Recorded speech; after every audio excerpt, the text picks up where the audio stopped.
Sean bienvenidas y bienvenidos a este nuevo episodio de La Ciencia Sí Paga, un espacio para hablar sobre ciencia, tecnología e innovación. Este podcast se produce en la calurosa ciudad de Barranquilla, en Colombia, y se produce por el equipo de La Ciencia Sí Paga bajo la dirección de William Suárez, la edición de Frederick Boscoso y la locución de mi persona, José Molina. Antes de empezar, me gustaría recordarte que este episodio se encuentra disponible tanto en YouTube como en Spotify Podcast, Apple Podcast, Google Podcast, Spotify, iVoox, y no olvides darle al botón de suscribir para seguir recibiendo más contenido como este. Ya comienza Historia y Personajes de La Ciencia Sí Paga, un podcast sobre ciencia, tecnología e innovación.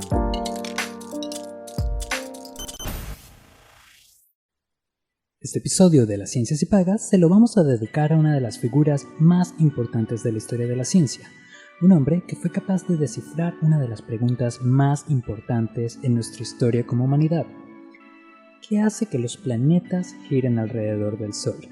¿Y por qué si algo se cae siempre va hacia abajo, siempre va hacia la Tierra?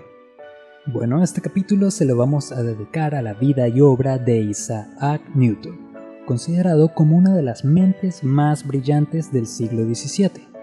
Y antes de comenzar, quiero citar a Bernard Cohen, un historiador científico estadounidense, que dijo alguna vez: el momento culminante de la revolución científica fue el descubrimiento realizado por Isaac Newton de la ley de gravitación universal. ¿Por qué? Porque con una simple ley, Newton dio a entender los fenómenos físicos más importantes del universo que podemos observar.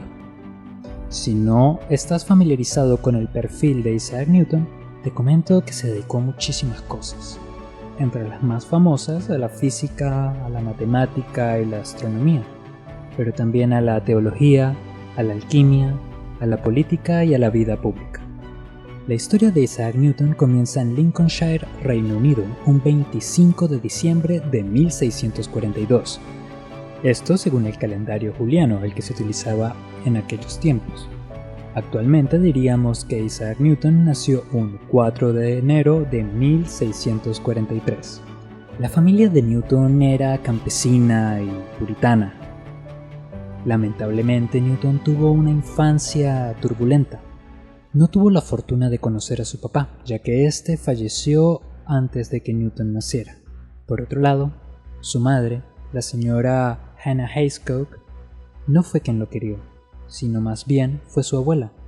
Una vez que el señor Isaac Newton padre había muerto y la viuda Hannah Hayscock se encontraba sola, cuidando a un niño pequeño y con la grandísima responsabilidad de cuidar el campo que le pertenecía a la familia, decide seguir adelante y se casa con un hombre llamado Barnabas Smith, quien no solo le promete compañía, sino también ayudarla a ocuparse del campo.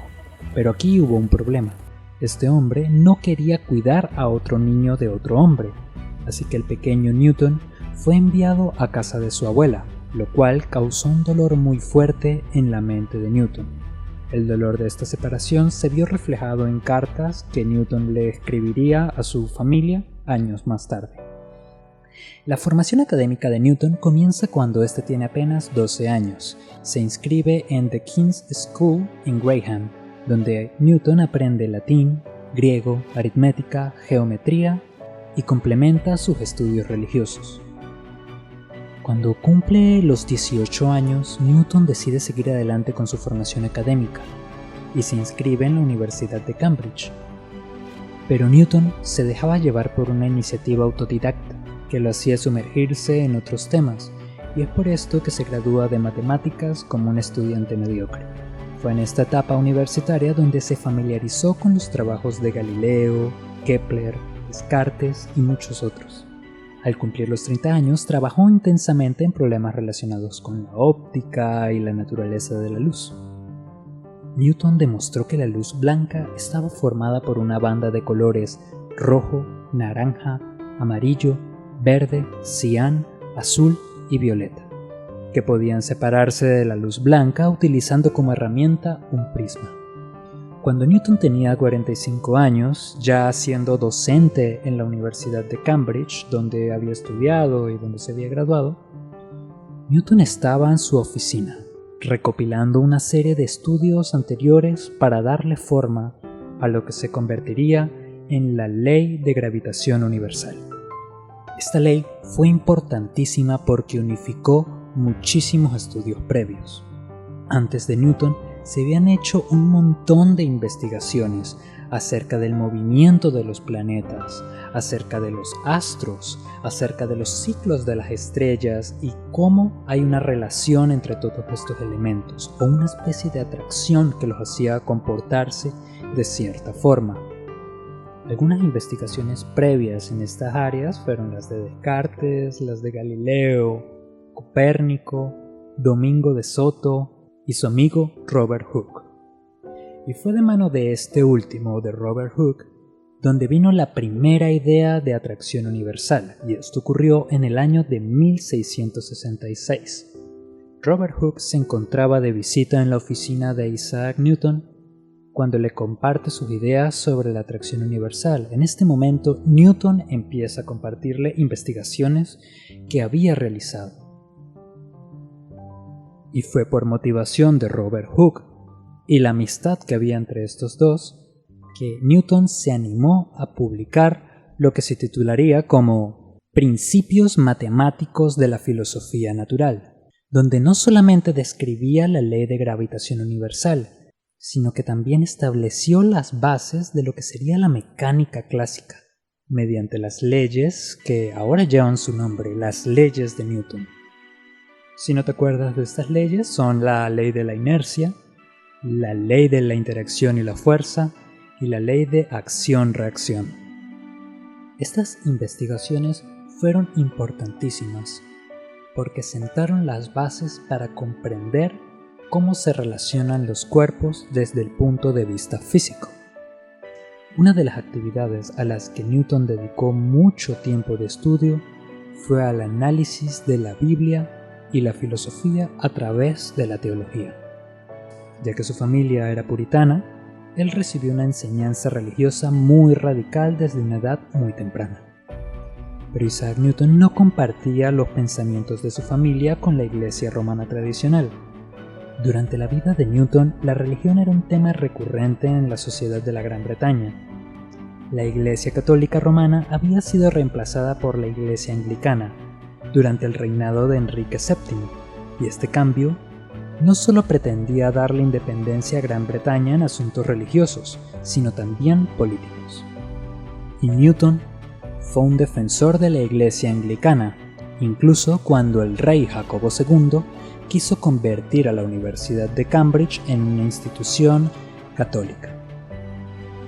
La faceta espiritual o mística de Newton era tan amplia que se dedicó incluso a investigar el mundo de la alquimia, una práctica que estaba totalmente prohibida en su época por caer en la herejía, brujería o cualquier tipo de superstición polémica que transgrediera la tradición religiosa.